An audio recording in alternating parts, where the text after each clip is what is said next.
2월 2일 월요일. 눈에 보이지 않는 집. 민수는 회사에서 부장까지 승진했지만 여전히 오래된 차를 타고 다녔습니다. 주변에서는 이제 바꿀 때가 되지 않았느냐고 말했지만 그는 굳이 서두르지 않았습니다. 차에 큰 불편이 없었고 무엇보다 다른 곳에 마음을 두고 있었기 때문입니다. 그는 매달 일정 금액을 나누는 삶을 선택했습니다. 멀리 있는 사람들의 필요를 위해 또 가까이 있는 이들의 어려움을 위해 조금씩 그러나 꾸준히 자신의 몫을 내려놓았습니다. 시간이 흐르자 그 선택은 적지 않은 금액이 되었고 그는 그것이 헛되지 않았다고 생각했습니다. 민수는 가끔 스스로에게 묻곤 했습니다. 지금 이 삶은 무엇을 짓고 있는가? 눈에 보이는 것을 위해서인지 아니면 눈에 보이지 않는 집을 향한 준비인지 말입니다. 우리는 종종 더 나은 조건, 더 좋아 보이는 것에 마음을 씁니다. 그러나 삶의 방향은 소비의 크기가 아니라 어디에 마음을 두고 사느냐에 따라 결정됩니다. 보이지 않는 선택들이 모여 언젠가 우리가 머물 집을 이루게 됩니다. 오늘 하루 내 시간과 내 수고와 내 마음은 어느 집을 향해 쌓이고 있는지 돌아보게 됩니다. 오늘의 말씀. 내 손이 이를 얻는 대로 힘을 다하여 할지어다. 내가 장차 들어갈 수월에는 일도 없고 계획도 없고 지식도 없고 지혜도 없음이니라. 오늘의 만나. 세상의 것에 마음을 두지 말고 하늘에 속한 것을 바라보며 살아가는 하루가 되기를 소망합니다.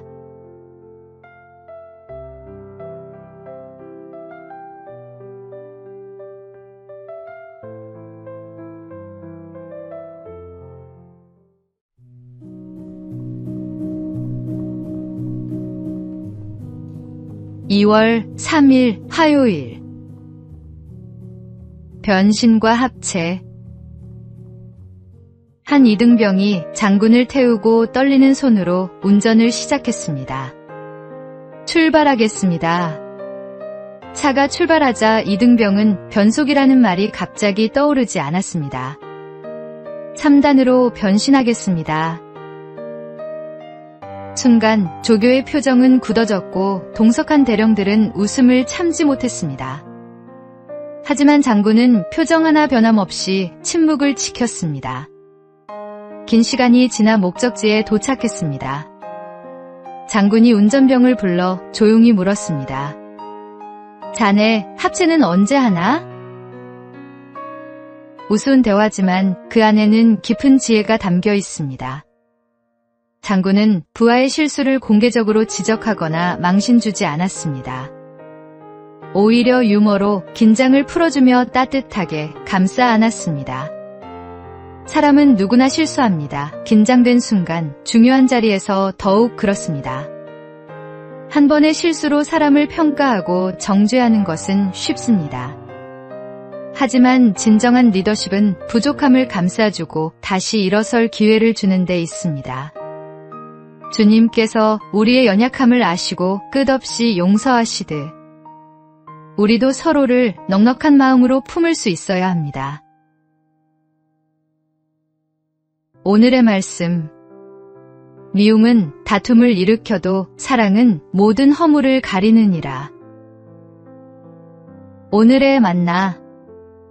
오늘 누군가의 실수를 보게 된다면 정죄하기보다 따뜻한 이해로 그를 일으켜 세우는 사람이 되길 바랍니다.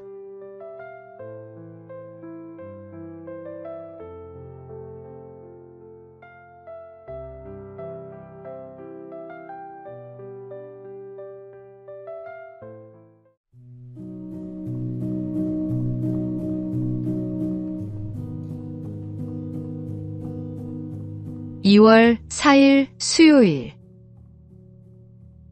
마음의 건강. 최근 한 연구 결과가 흥미롭습니다. 의료 인프라가 탄탄한 수도권에서는 신체 건강을 잘 관리할 수 있지만 정신 건강은 오히려 비수도권이 나을 수 있다고 합니다. 서울 강남 지역의 경우 걷기와 운동 실천 비율은 최상위권이지만 우울증 환자 수는 전국 평균의 2~3배에 달했습니다. 가혹한 경쟁과 극단적 비교 문화가 원인으로 지목되었습니다. 반면 경북 예천, 전남 복성과 같은 비수도권 중소도시는 의료 인프라가 부족했지만 정신건강 지수는 전국 최상위권을 기록했습니다. 주민들이 느끼는 우울감과 스트레스가 가장 낮았습니다. 진정한 건강은 단순히 육체의 안녕만이 아니라 마음의 평안에서 비롯됩니다. 예수님께서는 먼저 그의 나라와 그의 의를 구하라고 말씀하셨습니다. 세상의 기준으로 더 나은 것을 추구하다 보면 정작 중요한 마음의 평화를 잃을 수 있습니다. 하나님 안에서 참된 안식을 누릴 때 우리는 비로소 영혼과 육체가 함께 건강한 삶을 살아갈 수 있습니다. 오늘의 말씀. 평안을 너희에게 끼치노니 곧 나의 평안을 너희에게 주노라. 내가 너희에게 주는 것은 세상이 주는 것과 같지 아니하니라. 오늘의 만나. 마음의 평안은 환경이 아니라 하나님과의 관계에서 비롯됩니다. 주님 안에서 참된 쉼을 누리시기 바랍니다.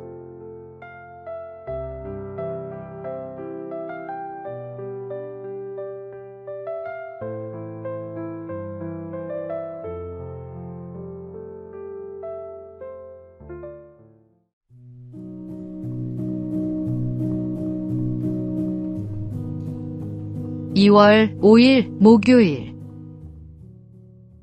예상하지 못한 화살. 한쪽 문밖에 없는 암사슴이 바다 근처에서 풀을 뜯고 있었습니다. 사슴은 늘 공격받을 위험을 줄이기 위해 육지 쪽을 향해 시선을 고정하고 있었습니다. 사냥꾼들이 다가올 수 있는 방향이었기 때문입니다. 그러나 위협은 예상하지 못한 곳에서 찾아왔습니다.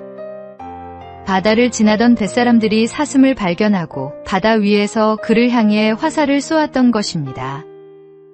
화살에 맞은 사슴은 괴로운 숨을 몰아쉬며 탄식했습니다. 나는 얼마나 운이 나쁜가. 내 몸을 지켜줄 것이라 여겼던 바다에서 적을 만나다니. 문제는 대개 우리가 경계하지 않는 방향에서 찾아옵니다. 방심한 자리에 화살이 날아옵니다. 우리는 종종 사람을 경계합니다. 말 한마디, 시선 하나에도 상처받을까 조심합니다. 그러나 정작 가장 쉽게 무너지는 곳, 바로 자신의 마음에 대해서는 방심합니다. 우리 삶의 진짜 문제는 다른 사람이 아닐 때가 많습니다. 상처를 키우는 마음, 두려움을 키우는 생각, 미리 걱정하며 스스로를 지치게 하는 마음이 문제입니다. 누군가 나를 공격할까 염려하며 불안해하기보다 먼저 내 마음을 살피고 다스릴 때 평안이 찾아옵니다. 오늘의 말씀.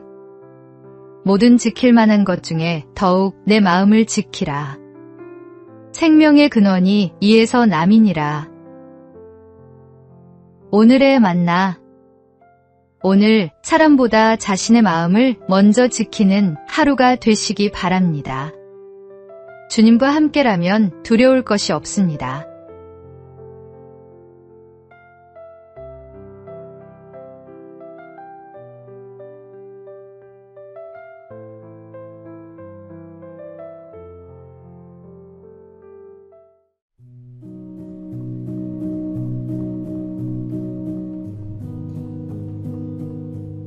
(2월 6일) 금요일. 공유하는 흉터. 배우 안젤리나 졸리가 타임 프랑스 창간호에서 자신의 유방 절제술 흉터를 공개했습니다.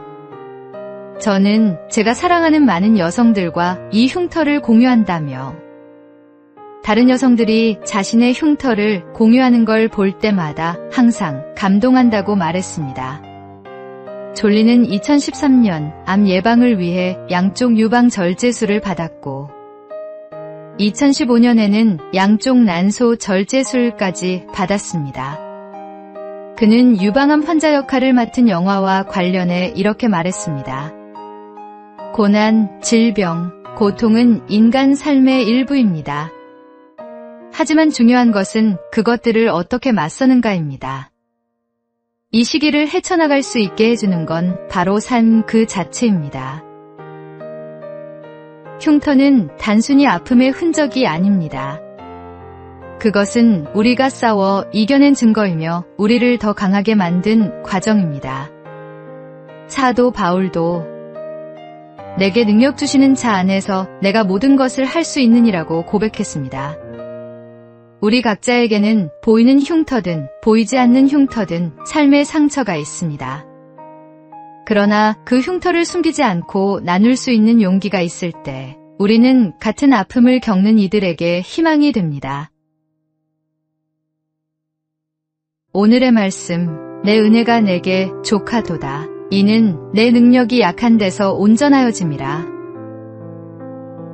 오늘의 만나, 당신의 흉터는 약함의 표시가 아닌 강함의 증거입니다. 주님께서 함께 하시기에 모든 것을 이겨낼 수 있습니다.